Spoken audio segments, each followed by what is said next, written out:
ఇది ముమ్మాటికి వ్యవసాయ భూమి కాదు. నంబర్ 1. ఇది ముమ్మాటికి 2076 మంది పట్టాలు బాధ్యత కొనుక్కొని రిజిస్ట్రేషన్ చేసుకున్నది. ఇది ముమ్మాటికి ఇది ఫస్ట్ డాక్యుమెంటు. ఇన్ని రకాలు ఉండగా కూడా ఇవాళ అక్కడ ఒక 25 మందితోటి ఈ మరి ఎంఏ రాజు అంటూ అక్కడ లేడు, భాస్కర్ రావు అంటూ అక్కడ లేడు. ఇక్కడ ఉన్నది ఎవరు అంటే ఈ భూమి అక్కడ ప్రజలకు తెలిసినవాడు ఎవరంటే వెంకటేష్. ఈ వెంకటేష్ రాయలసీమ నుంచి వచ్చినాడని చెప్పి అంటూ ఉన్నారు వాళ్ళు. ఈయన ఎక్కడి నుంచి వచ్చినా మాకు తెలియదు, కానీ గతంలో అనేక మందిని బెదిరించి కొంత ఎదురు తిరిగితే దెబ్బలు కొడితే రక్తపాతాలైనటువంటి ఆ ఫోటోగ్రాఫ్స్ కూడా మా దగ్గర ఉండే. అయితే మేమేమన్నామంటే, మేమన్నది కలెక్టర్ గారితో మాట్లాడినాం.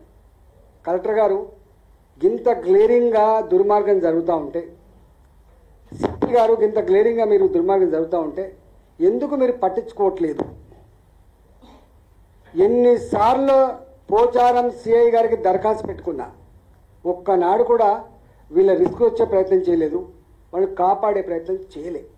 ఎన్నాడు ఒక శ్రీనివాస్ ఈయన 40 లక్షలు పెట్టి ఇల్లు కట్టుకున్నాడు. 40 లక్షలు పెట్టి ఇల్లు కట్టుకున్నాడు. 40 లక్షలు పెట్టి ఇల్లు కట్టుకుంటే తన ప్లాట్లో కట్టుకుంటే ఇగో ఈ గుండాలు ఇప్పుడు వీళ్ళు ఎవరైతే వాచ్మెన్ అని చెప్తున్నారు చూసినా, మేము నిన్న చేయి చేసుకున్నామనేది చెప్తుండ్రో, వాచ్మెన్ అనేది చెప్తుండ్రో, ఈ వాచ్మెన్లు వాళ్ళ నిత్యం పని ఏంటంటే నేను ఇంతకుముందు చెప్పినట్టుగా తాగాలి, తినాలి, మహిళలను వేధించాలి, దౌర్జన్యం చేయాలి, ప్లాట్ గుంజుకోవాలి. వీళ్ళది అది డ్యూటీ. వీళ్ళు పక్కకే ఎక్కడో ఉంటారట 20-25 మంది. అయితే ఇల్లు కట్టుకుంటే ఈ గుండాలు పోయి ఆ ఇల్లును కూలగొట్టాడు. చిన్న ఎంప్లాయ్ అయిన వరంగల్ ఎంప్లాయ్ ఆయన అన్నాడు, నా ఇల్లు కూలగొట్టుకోండి, మీరు దండం పెడతాం, ఇది మాది, మేము కష్టపడి కట్టుకున్నాం, నా జీవితంలో మళ్ళీ నేను చేయలేను, బ్యాంకులో లోన్ తీసి కట్టుకున్నా అని చెప్పి కాళ్ళ వేళ్ళ పడ్డా కూడా వినకుండా కూల్చి వేసిండ్రు. ఇగో నిన్న మాకు ఫీల్డ్ మీద ఎవరైతే దొరికిండ్రో ఆ గుండాలు. ఆ తదుపరి మళ్ళీ ఆయన ఏం చేసిందిగా పర్మనెంట్గా బిల్డింగ్ కట్టుకుంటూ ఉంచినట్లేదని చెప్పి చిన్న రేకుల షెడ్ వేసుకున్నాడు. రేకుల షెడ్ మళ్ళీ సెకండ్ టైం రేకుల షెడ్ వేసుకున్నాడు. రేకుల షెడ్ వేసుకుంటే కూడా దాన్ని కూలగొట్టిండు. ఇక్కడ 7th టైం వచ్చింది అనుకుంటా, బస్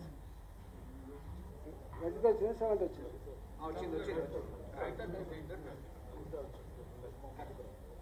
రజిత తన భర్త లేడు, తన కొడుకుతో తన బిడ్డతో ఇక్కడ జీవిస్తుంది. ఇప్పుడు ఆ గుండాలు ఎవరైతే ఆమె తన ప్లాట్ సాఫ్ చేసుకుంటున్నప్పుడు ఆ గుండాలు వచ్చి అడ్డుకుంటే ఆమె పెనులాడిన తీరు, ఆమె చూపిన ధైర్యం మీకు అర్థం కావాలి. ఆమె కన్నీళ్ళు నేను నిన్న కాక మొన్న నారికి వచ్చింది అంతా బాధ్యతలతో వచ్చి, అయ్యా నీ ఇలాకాలో నువ్వు పార్లమెంట్ సభ్యుడివి, మాకు ఇట్లా జరుగుతుందంటే తెల్లారే వస్తాపా అని చెప్పిన. తెల్లారే పోయినా నేను. తెల్లారి పోయే వరకు మంది లేరు. ఎందుకు మంది లేరని అడిగితే రాత్రి వచ్చిండు వీళ్ళు, ఇంటింటికి తిరిగిండ్రు, టెంట్ వేసుకొని బెదిరించి టెంట్ వేయకుండా చేసిండ్రు, కుర్చీలు వేసుకొని కుర్చీ లేకుండా చేసిండ్రు. మీరు కనుక పోతే మేము అంత చూస్తామని చెప్పిండ్రు. ఎంపీ ఎవడు వాడేం పిలుస్తాడని చెప్పిండ్రయ్యా, మరి ఇట్లా అందుకనే మేము భయభ్రాంతకు గురైనాము అని చెప్పింది. నేను వచ్చిన కదా రా అంటే పిలువంగా ఒక 300 మంది 400 మంది వీళ్ళంతా మేరకు వచ్చింది.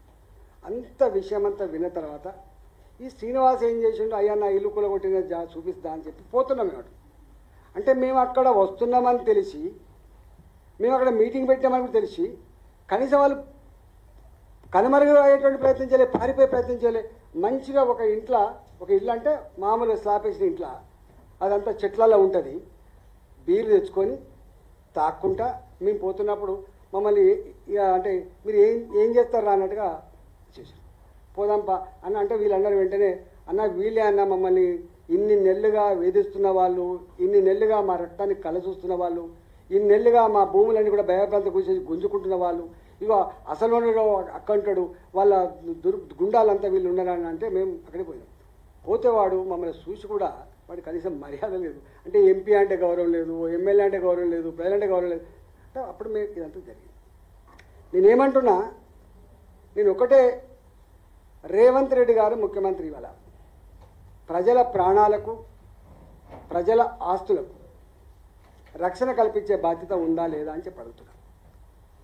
ఇవాళ హైదరాబాద్లో ఇది ఒకటే కాదు, ఇవాళ కొన్ని వందల లేఅవుట్లు 1980 నుంచి మొదలుపెట్టి 1990 వరకు ఈ హైదరాబాద్ చుట్టుపక్కల వందల లేఅవుట్లు జనసంచారం లేని కాడ ఎప్పుడో ఒకనాడు అక్కడికి వస్తాయని చెప్పి 30 రూపాయల నుంచి మొదలుపెట్టి 100 రూపాయల గజం కొనుక్కునే లేఅవుట్లన్నీ కూడా 2007లో ఒక చట్టం వచ్చింది.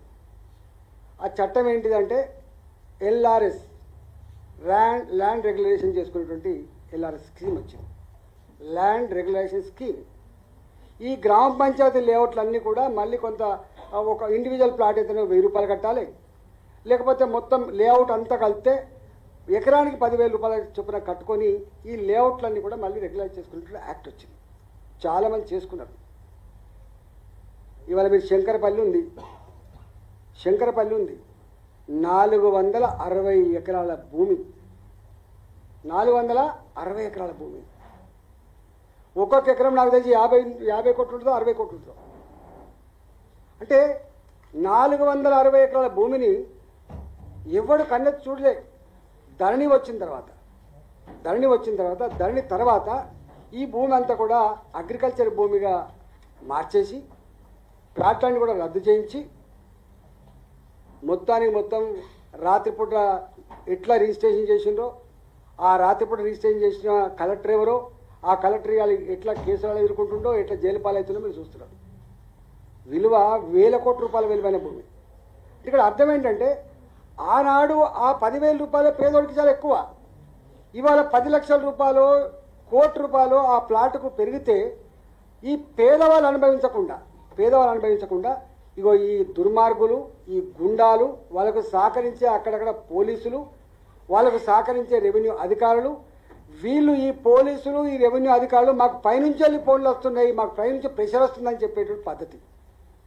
రేవంత్ రెడ్డి గారు అడుగుతున్నా, ఎవరు పైనుంచి వెళ్ళి ప్రెషర్ చేస్తున్నారు? దీని వెనుక ఉన్నటువంటి దుర్మార్గులు ఎవరు? ఈ దుర్మార్గులకు ఇచ్చే పనిష్మెంట్ ఏంది? పేదల ఆస్తులకు రక్షణ ఎక్కడ? పేదల జీవితాలకు భద్రత ఎక్కడ? చెప్పాల్సిన బాధ్యత ముఖ్యమంత్రి రేవంత్ రెడ్డి మీద ఉంది.